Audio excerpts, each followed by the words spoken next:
Welcome to the world of science fiction stories, and don't forget to like, share and subscribe my channel. Enjoy the listening. They ambushed a rescue ship. Earth's retaliation was brutal. The red alert siren wailed through the corridors of United Earth Command headquarters. Admiral Harris glanced up from his holographic display, his weathered face illuminated by flashing emergency lights. "Sir, we've confirmed the signal. It's the research vessel Horizon, last known position at the edge of the Sinus sector," reported Communications Officer Taylor, her fingers dancing across the control panel. Admiral Harris nodded grimly. The Horizon was one of Earth's most advanced research vessels, with a crew of 37 brilliant scientists and engineers. They had been mapping an uncharted region when their regular transmission suddenly stopped 3 days ago. "Play the message," Harris ordered. The room fell silent as a scratchy voice filled the command center. "This is Captain Bell of the UES Horizon. We've encountered something unknown, vessels approaching. Our engines are damaged. We need immediate assistance. There's something strange about these ships there." The message cut to static. "That's all we received, sir," Taylor said. "It repeats every 12 minutes. Harris paced the floor, his mind racing through protocols and available resources. "How far are they from the nearest military outpost?" "Too far, sir, at least 4 days at maximum speed. And our closest vessel, the UES Mercy, is currently in the neighboring sector." Lieutenant Cooper consulted his screen. "Rescue and medical vessel under Captain James Walker. They could reach the Horizon in approximately 18 hours. Harris nodded. The Mercy was perfect, a state-of-the-art rescue ship designed specifically for deep space emergency operations, and James Walker was one of their best. "Send the coordinates to the Mercy, and have the Defender and Protector divert to provide escort. I don't like the sound of unknown vessels." Captain James Walker stood on the bridge of the UES Mercy, studying the distress coordinates with a frown. At 42, Walker had spent more than half his life in space. His calm demeanor and steady hand had saved hundreds of lives over the years. The crew called him the Rock behind his back, a nickname he pretended not to know about. "Captain, we've received the mission brief from command," said First Officer Lieutenant Emma Reed. "They want us to investigate a distress call from the research vessel Horizon," Reed continued, passing him the detailed information. Walker nodded. "Set course immediately, maximum speed. The Defender and Protector will rendezvous with us near the target location to provide security." Reed acknowledged the order. "Get the rescue teams ready. Have Dr. Miller prepare the medical bay for potential casualties." "Yes, sir." As Reed left to relay his orders, Walker turned to the viewport, watching the stars blur as the Mercy accelerated to top speed.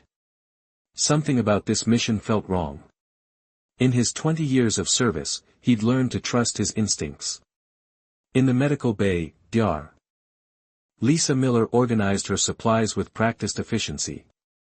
At 36, she was the youngest chief medical officer in the fleet, known for her brilliant diagnostic skills and steady hands under pressure. "Doctor, the captain wants us prepared for rescue operations," said her assistant, Ben. Lisa nodded. "Let's set up for multiple trauma scenarios, full burn units, pressure injuries, and radiation exposure protocols." "Better over-prepared than surprised," Ben agreed. As her team transformed the medical bay into an emergency trauma center, Lisa reviewed the Horizon's crew manifest: 37 souls, scientists mostly with minimal combat training. If they'd encountered hostiles, her thoughts were interrupted by the arrival of Security Chief Mark Davis. "Doc, I'm coordinating with your team on extraction procedures," he said. Tall and imposing, Davis had been a Marine before joining the rescue fleet. "If there's a threat present when we arrive, we'll need to work fast." "My people will be ready," she assured him. "How bad do you think it is?" Davis's expression was grim. The captain's concerned. The message mentioned unknown ships but gave no details. "Command hasn't had contact with anyone out this far," she replied, feeling a chill. The universe was vast and mostly unexplored. Humanity had encountered other intelligent species before, but those contacts had been peaceful, if sometimes awkward. Could this be different? 18 hours later, the Mercy decelerated as it approached the horizon's last known coordinates. The military escorts, Defender and Protector, had arrived just minutes earlier and taken flanking positions. "Scan the area," Walker ordered. "Any sign of the horizon or other vessels?" Walker asked. The sensor operator, Rodriguez, worked her console. "I've got the horizon, still intact but showing significant damage to the engine section. Life support appears to be functioning but at reduced capacity. Any other ships?" "No, sir. Not at present." Walker studied the tactical display. The debris field suggested a violent incident, not an accident. "Communications, try to raise them." After several attempts, Rodriguez shook her head. "No response, Captain." "What about their emergency beacons, any signs of life?" "Yes, sir. Detecting multiple life signs aboard. They're concentrated in the central section of the ship." Walker nodded decisively. "Bring us alongside. Lieutenant Reed, prepare 3 rescue teams. Davis will take security point, Dr. Miller accompanies Team 1. Reed hesitated.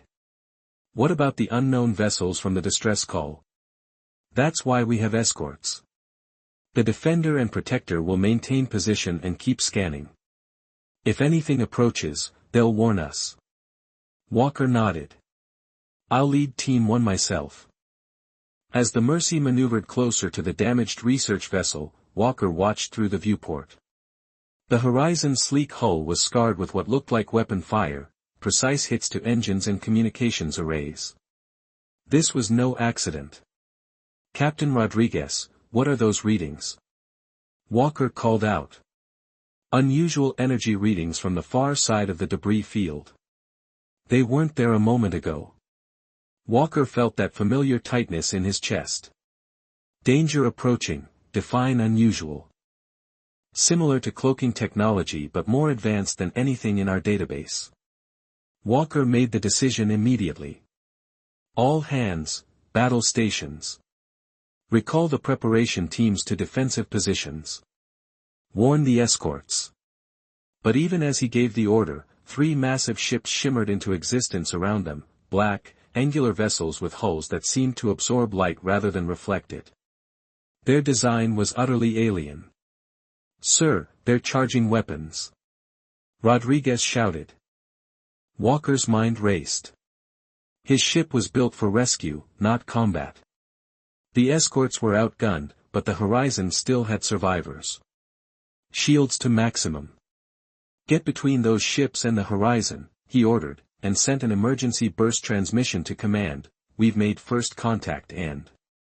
As the alien vessels opened fire, Walker knew their rescue mission had just become something far more dangerous. The first blast struck the UES Defender before its crew could react. The shields flared brilliant blue for 3 seconds before collapsing entirely. The second blast tore through its hull like paper. "Defender is hit," Rodriguez shouted as alarms blared across the Mercy's bridge. Captain Walker gripped the command rail, mind racing through options, each worse than the last. "Status of the Protector?" "Moving to engage, sir. They're trying to draw fire away from us." Through the viewport, Walker watched the smaller escort ship dart between the alien vessels, its weapons firing continuously. The aliens barely seemed to notice. "Get us closer to the Horizon," Walker ordered. "Prepare for emergency docking. We still have a rescue mission to complete." Lieutenant Reed stared at him. "Sir, with all due respect." "This is what we do, Lieutenant," Walker cut her off. "We save lives. In the medical bay, Dr. Lisa Miller felt the ship shudder from a glancing hit. Equipment rattled on the shelves as the artificial gravity fluctuated. "Ben, secure those supply cabinets," she ordered calmly while checking the trauma bays. Years of emergency medicine had trained her to function under pressure. Everyone, trauma suits on. We may lose atmosphere in sections. The comm unit on the wall crackled to life with Security Chief Davis's voice. Medical team, prepare to receive multiple casualties. First team is about to board the horizon. We're ready, Lisa replied. How bad is it out there? A pause. Bad. The Protector is holding them off for now, but those alien ships, I've never seen weapons like these. Lisa checked her emergency kit one last time. Save who we can, Mark. That's all we can do. The Mercy shuddered as it maneuvered alongside the damaged research vessel, extending docking tubes to create a stable passage between ships. Walker led the first rescue team himself, Davis at his side. Atmospheric pressure in the horizon is unstable, Davis reported, checking readings on his suit. We'll need to move fast. Walker nodded to the team of 6 security personnel and 3 medical technicians. Remember, survivors first. Any data or research is secondary. As they cycled through the airlock and entered the horizon, emergency lighting cast long shadows through smoke-filled corridors. The internal damage was worse than scans had indicated. Entire sections were open to space, sealed off by emergency bulkheads. Life signs concentrated in the central lab and crew quarters, Davis said, consulting his scanner. This way. They moved quickly through the ship, encountering the first survivors huddled in what had once been the mess hall. 5 frightened scientists looked up in relief at the sight of rescue personnel. Captain Bell, Walker asked the group. A woman with a makeshift bandage around her head stood shakily. Dead Bridge took a direct hit in the first attack. Her voice was rough. I'm Dar. Matthews, chief researcher. We're getting you out of here, Walker assured her. Can you walk? As the medical technicians treated the wounded, Matthews grabbed Walker's arm. Captain, they weren't just attacking, they were taking people. Walker froze. The aliens boarded before you arrived? Took at least 10 of our crew. Matthews's eyes were wide with fear. They specifically targeted our genetics team. The chill in Walker's stomach deepened. Did you see them, the aliens? Matthews nodded slowly. Tall, gray skin. They seemed curious, like we were specimens. She shuddered. There's something else, the research data. They didn't get it. What research? Walker pressed. We found something out here, Captain. Matthews lowered her voice. A massive construction. Some kind of staging area. We documented everything before they attacked. Walker made a quick decision. Where's the data?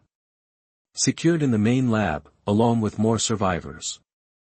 On the bridge of the Mercy, Lieutenant Reed watched in horror as the Protector erupted in flames, breaking apart under concentrated fire from the alien vessels. Both escorts lost, she reported into the comm. Captain, we've got 3 hostiles closing in. Our shields won't last much longer. Walker's voice came back tight with tension.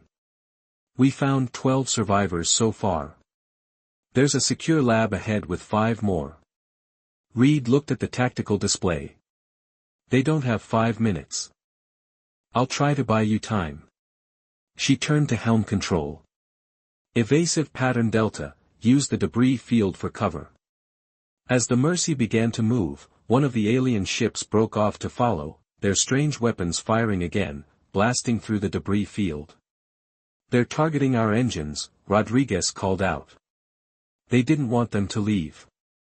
Walker and Davis reached the main lab to find 8 more survivors barricaded inside. Among them was a young woman clutching what looked like a simple data drive. Dr. Ryan Matthews?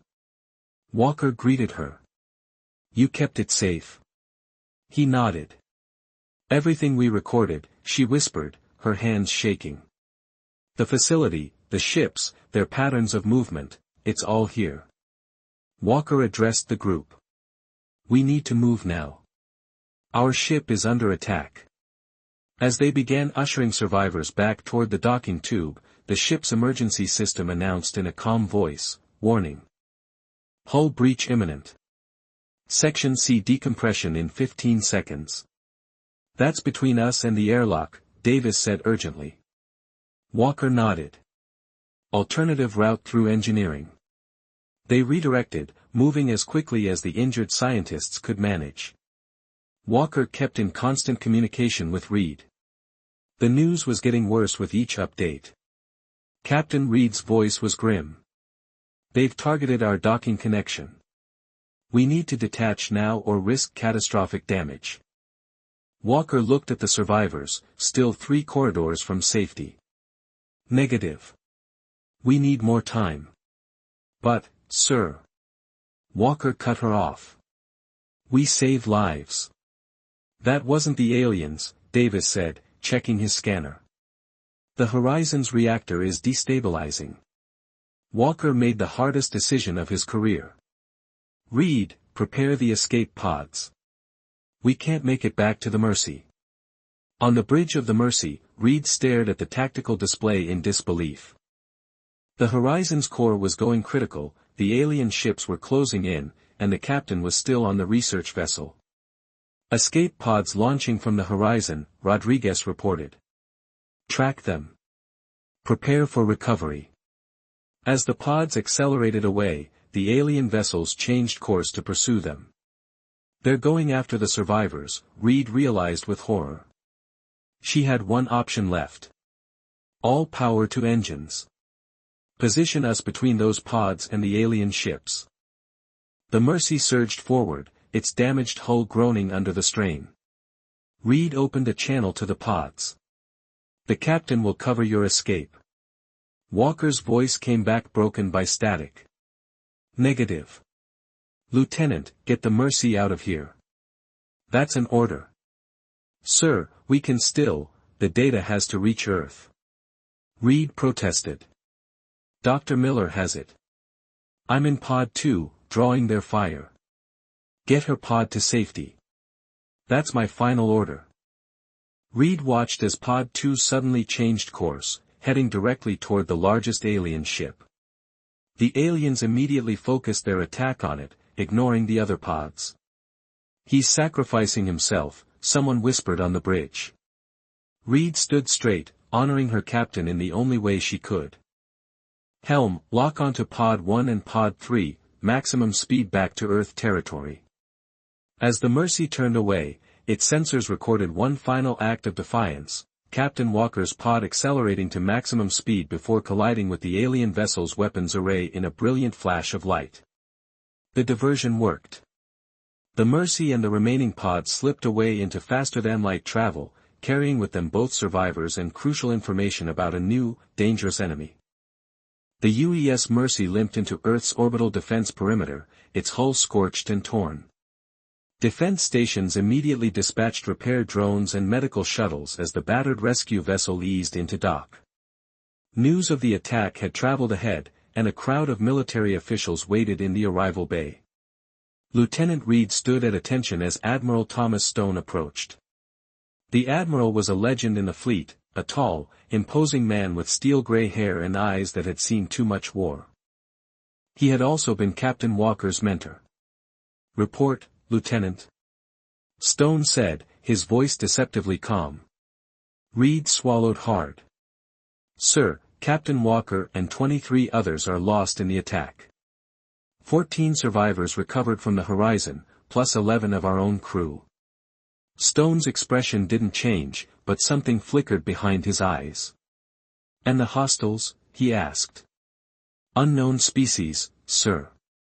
3 vessels with technology beyond anything we've encountered. They attacked without warning or communication."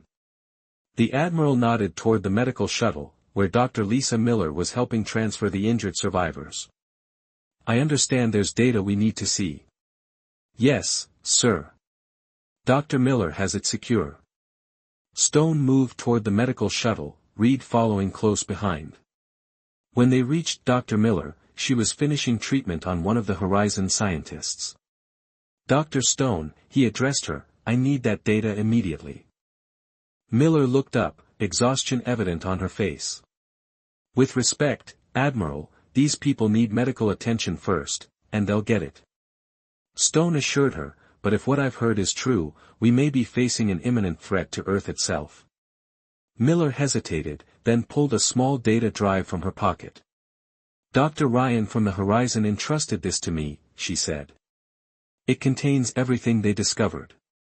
Stone took the drive carefully. Lieutenant Reed, Dr. Miller, come with me. We need to view this immediately. The command center of Earth Defense Headquarters was locked down, only the highest-ranking officers present as the data from the Horizon played across the main screen. Dr. Matthews, still bandaged but insistent on being present, narrated what they were seeing.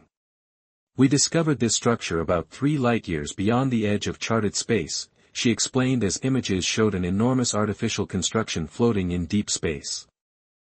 At first, we thought it might be abandoned technology from a previous civilization. The next images showed dozens of alien ships moving around the structure. Then we observed these vessels. We kept our distance using passive sensors only, but after 3 days of observation, they somehow detected us. Admiral Stone leaned forward. How big is this structure? Massive, sir. Our estimates suggest it could house thousands of ships and potentially millions of individuals. The design and purpose appear to be, she hesitated, military in nature. The room fell silent as the implication sank in. A staging area, Stone said quietly. For what? For invasion, Admiral, Dr. Ryan Matthews spoke up. We intercepted and partly decoded some of their communications. They refer to this region as harvest space. They've been taking ships for years, not just ours. She tapped commands into the console, bringing up new images showing what appeared to be laboratories with various alien species in containment units. Among them were unmistakably human forms. They're studying us, Dr. Ryan continued. All of us, different species from different worlds. We believe they're assessing threats and resources. Dr. Miller stepped forward. There's more, Admiral. The final data packet contains medical scans of one of their ships. The Horizon managed to get detailed readings during the initial encounter. She pointed to specific sections. Their biology is unlike anything in our databases, but their technology, parts of it seem adapted from other species. They're scavengers. Stone concluded, not just scavengers. They're methodical, strategic, Dr. Matthews corrected. They call themselves the Vex in their communications, and they don't see other species as equals. They see us as specimens, resources to be studied and harvested. General Ward, head of Earth's military forces, spoke for the first time. How many ships do they have? From what we observed, at least 300 in that facility alone, and there could be more elsewhere. The command center erupted in urgent discussions. Some officers argued for immediate diplomatic contact, others for preparing Earth's defenses.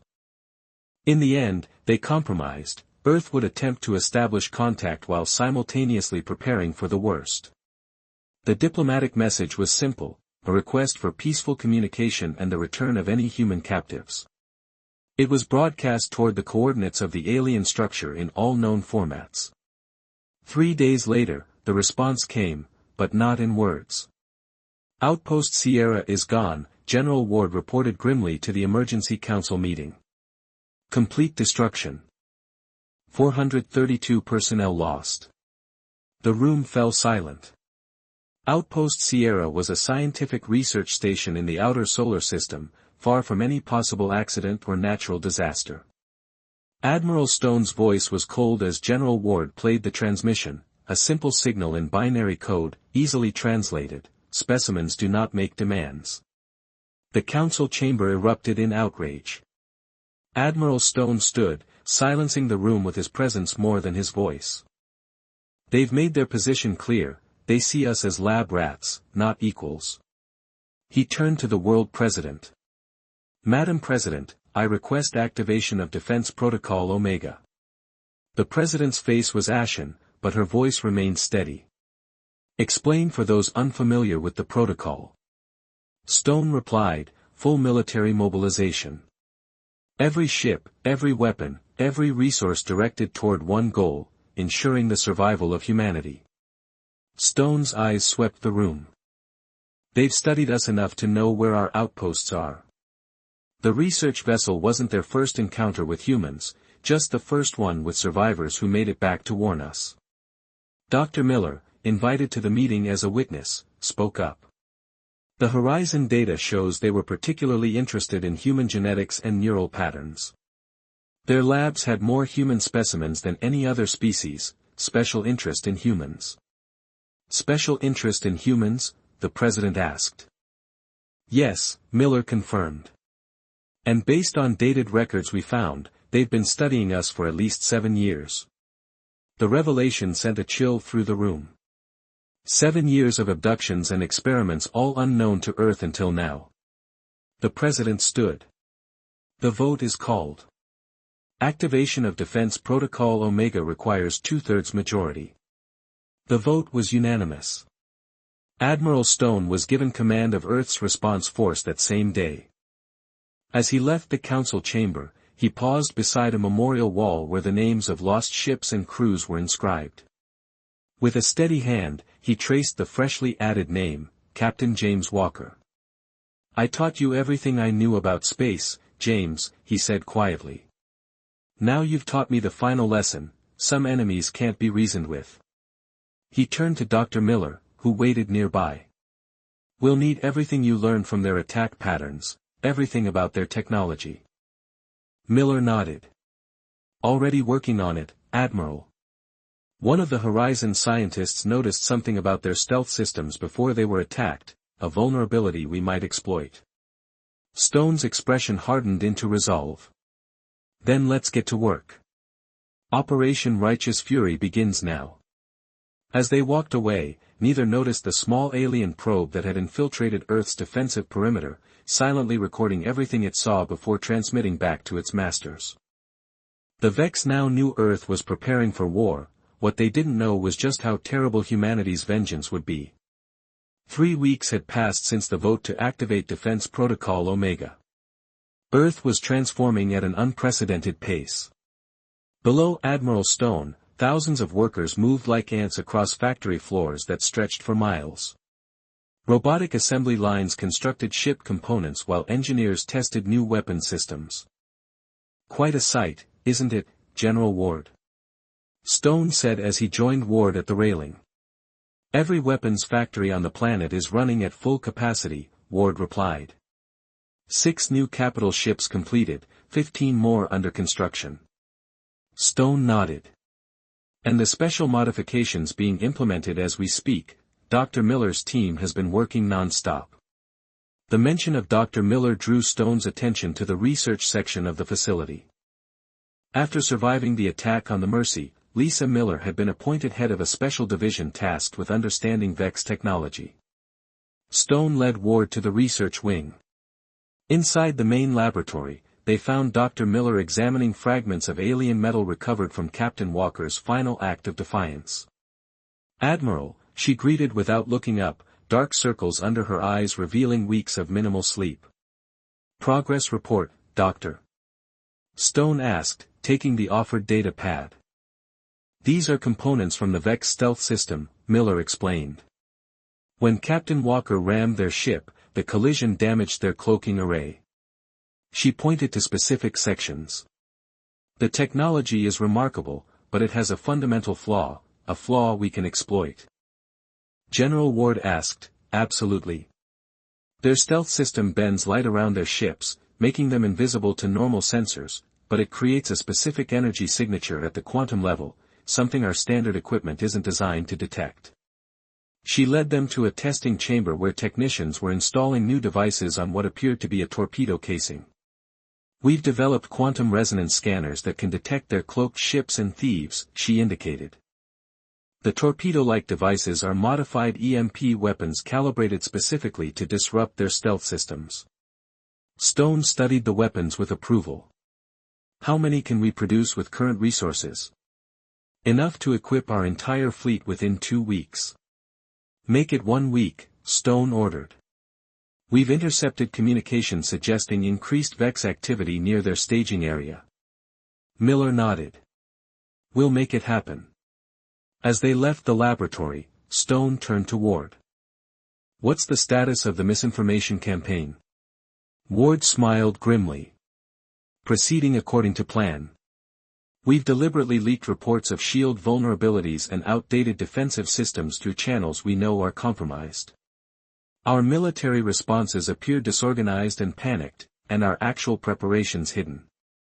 The new fleet is assembled in the shadow of Jupiter, out of sight from any observation. Strike teams are ready. If the Vex are watching, they see exactly what we want them to see, a frightened civilization scrambling to mount a defense. Stone allowed himself a small smile. Good. Now show me the flagship. The journey to Jupiter's shadow took less than an hour in the high-speed military shuttle. As they approached the hidden fleet, Stone felt a sense of grim satisfaction. Before them floated Earth's response to the Vex threat, 60 warships arranged in perfect formation. At the center was the UES Retribution, the largest warship humans had ever constructed. My God, Ward whispered. 3 weeks ago, half of these ships were still in pieces, Stone said. Never underestimate humans with a purpose. Their shuttle docked with the Retribution, where Commander Robert Jackson waited to greet them. Jackson had been Walker's friend and classmate at the academy. Admiral, on deck, Jackson called as Stone entered the bridge. The crew snapped to attention. At ease, Stone said, taking in the Advanced Command Center. Status report. Ship at 98% readiness, sir. Weapons systems fully operational. Miller's quantum scanners installed and calibrated. Crew at full complement.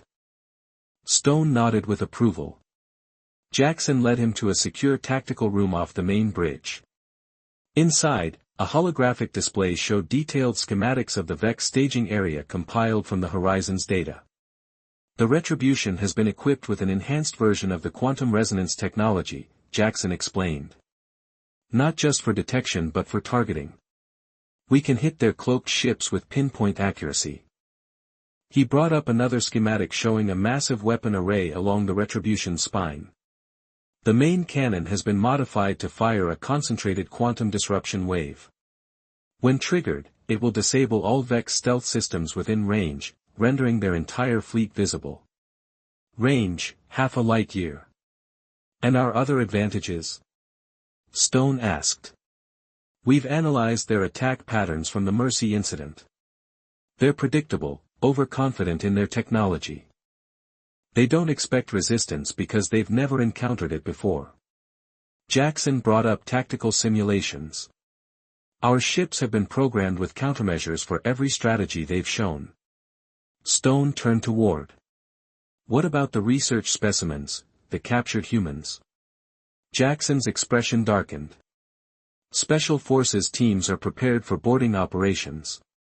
Priority is given to locating and rescuing captives. Stone turned to Ward. The President has authorized the use of the Nova Protocol if necessary. Both men understood what that meant. The Nova Protocol was Earth's most destructive weapon, capable of triggering an artificial supernova. It was a last resort, only to be used if Earth itself was threatened with destruction. Let's hope it doesn't come to that, Ward said quietly. Back on Earth, Dr. Miller worked with her team to finalize the last components of the countermeasure technology. As she calibrated a sensor array, a young technician approached her. Dr. Miller, I've analyzed the communication patterns as you requested. You're right, the Vex transmissions show a 30-second cycling pattern in their encryption. There's a brief window where their communications are vulnerable. Miller immediately sent the findings to Admiral Stone. This was the final piece they needed, a way to listen to enemy communications during battle. In her private quarters that night, Miller looked at a photo of the Mercy's crew taken just days before the mission. Captain Walker stood in the center, his steady gaze looking directly at the camera. "We're ready, Captain," she whispered. "They won't see us coming."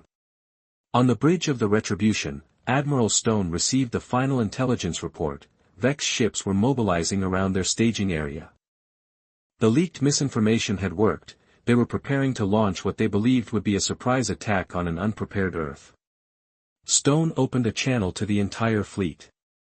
All ships, this is Admiral Stone. For 3 weeks, we have prepared while letting our enemy believe we are weak. They attacked an unarmed research vessel. They destroyed a rescue mission. They took our people as specimens for their laboratories. Tomorrow, they will learn what happens when humanity is pushed too far. When they see our fleet, it will be the last thing many of them ever see. We are not specimens. We are not prey. We are humanity, and we will show them the meaning of vengeance. Throughout the fleet, crews made final preparations, weapons were checked, systems tested, and personal messages sent to loved ones on Earth. No one had illusions. Many would not return, but none would falter. The Vex invasion fleet emerged from faster-than-light travel at the edge of Earth's solar system, 300 warships arranged in attack formation, their black holes absorbing the distant sunlight. Aboard the lead vessel, the Vex commander surveyed the tactical display with what passed for satisfaction in its species. Their intelligence had been perfect, thought the commander. Earth's defensive grid shows minimal activity, just a scattered collection of outdated ships and orbital platforms. They have no idea what is coming. Begin the approach. Stealth systems at maximum. The massive fleet advanced slowly, their cloaking technology hiding them from conventional detection. Occasional bursts of encrypted communication passed between vessels, all showing the same confidence. This would be a simple harvesting operation, they believed. They had no idea they were walking into a trap. Deep in the shadow of Jupiter, Admiral Stone stood on the bridge of the Retribution, observing the quantum resonance scanner displays. Every Vex ship appeared as a bright point of light, their supposed invisibility useless against Earth's new technology. They've taken the bait, Stone said calmly. All ships, maintain position. Let them commit fully to the approach. Commander Jackson nodded. They're arranging into harvest formation.